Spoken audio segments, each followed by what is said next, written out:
Donc, le spectre d'absorption d'une espèce chimique.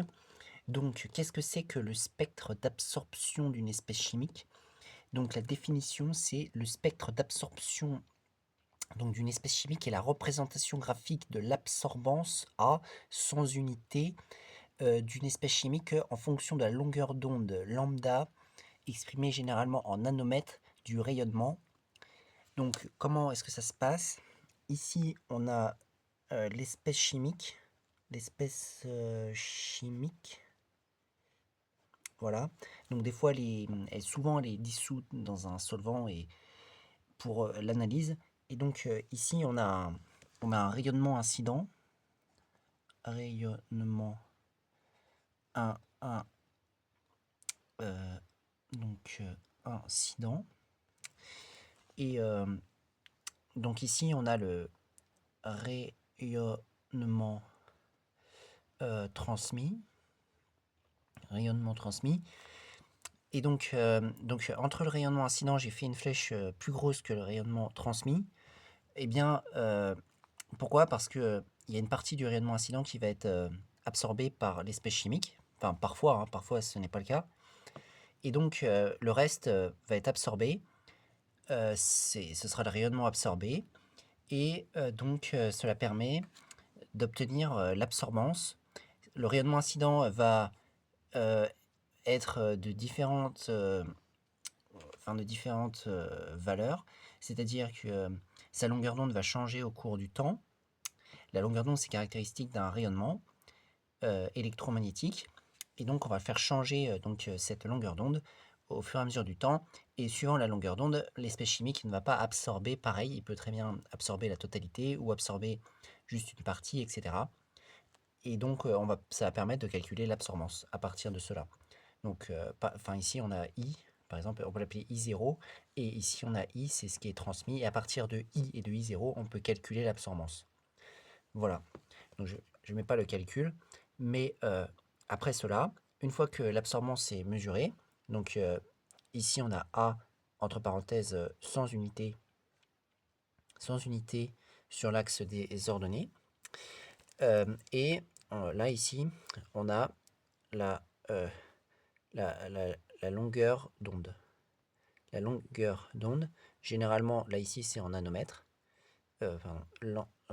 lambda en nanomètres, voilà, donc c'est en nanomètres, et donc on voit que par exemple à 400 nanomètres, on commence à mesurer l'absorbance, et là on voit qu'il y a une faible absorbance, enfin plus faible qu'après en tout cas, parce qu'après elle augmente, et ça veut dire qu'ici, il y a un rayonnement important qui est absorbé, et donc le rayonnement transmis est faible.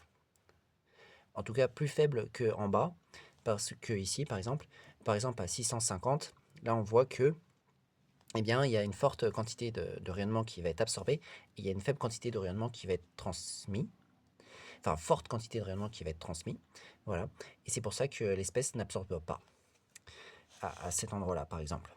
Donc du coup, ensuite, là, il y a quelque chose d'important à savoir, c'est que le spectre d'absorption est d'une molécule ou espèce chimique. Donc, qu'est-ce que c'est un spectre d'absorption? C'est caractéristique. C'est caractéristique d'une molécule ou d'une espèce chimique. C'est caractéristique d'une molécule ou d'une espèce chimique. Qu'est-ce que ça veut dire que c'est caractéristique? Ça veut dire que chaque espèce chimique aura normalement un spectre d'absorption différent par rapport à une autre espèce chimique. Donc ça c'est important, c'est-à-dire quand on a un spectre d'absorption, on peut directement dire ça c'est cette molécule-là, ou c'est cette espèce chimique qui est là. Donc ensuite, euh, exemple, donc là on a représenté un spectre d'absorption, grand, donc la grandeur grand A sans unité, en fonction de la longueur d'onde lambda, lambda en nanomètres. Et donc, en fait, il y a deux spectres d'absorption. Il y a un spectre d'absorption qui est représenté en pointillé sur le même graphique qu'un autre spectre d'absorption. Le premier spectre en pointillé, c'est le spectre d'absorption d'un produit brut, du produit brut, donc c'est-à-dire que du produit d'une réaction chimique. Et le deuxième en très plein, c'est le spectre d'absorption du BBT de référence, qui est une molécule. Et il demande à l'aide donc, du spectre d'absorption, justifier que le produit brut contient du BBT. Donc, c'est-à-dire que, on va essayer d'analyser cela et en fait, qu'est-ce que l'on voit? Bah, on voit qu'en fait les 2 spectres, heu, ils sont quand même assez similaires. Bon, pas complètement parce que, celui du produit brut, par exemple, ici, il a une augmentation de l'absorbance importante, au niveau des faibles longueurs d'onde, au niveau de 450 nanomètres. Mais après, on voit par exemple qu'il y a un pic, au même en au pour la même longueur d'onde d'absorbance et ensuite cela diminue. Donc, si on savait que l'on synthétisait le BBT par cette réaction que l'on a fait, heu, on peut quand même, supposer très fortement, que étant donné qu'on a les mêmes, maximums, au niveau de l'absorbance en fonction de la longueur d'onde, on peut quand même, supposer très fortement que le produit brut, contient bien du BBT. Donc à l'aide du spectre d'absorption, justifier que le produit brut contient du BBT. Donc, bah, on peut dire, le produit, brut contient, du BBT, car, son spectre, d'absorption est, similaire, au spectre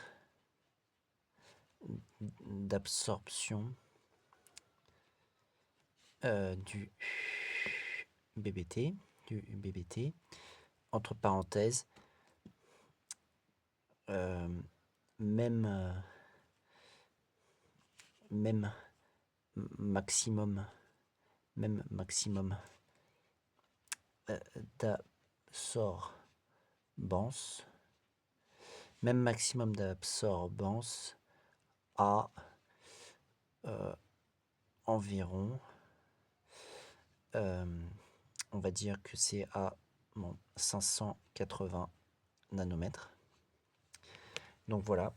Donc, si c'était exactement les mêmes spectres, on pourrait dire que le produit est exactement du BBT. Mais bon, là, il y a une petite différence, mais c'est parce que c'est un produit brut d'une synthèse, donc il y a toujours des espèces chimiques. Le produit n'est pas pur, il y a toujours des espèces chimiques qui restent de la synthèse, comme des réactifs ou des sous-produits. Donc voilà l'analyse d'un spectre d'absorption et ce que c'est qu'un spectre d'absorption d'une espèce chimique.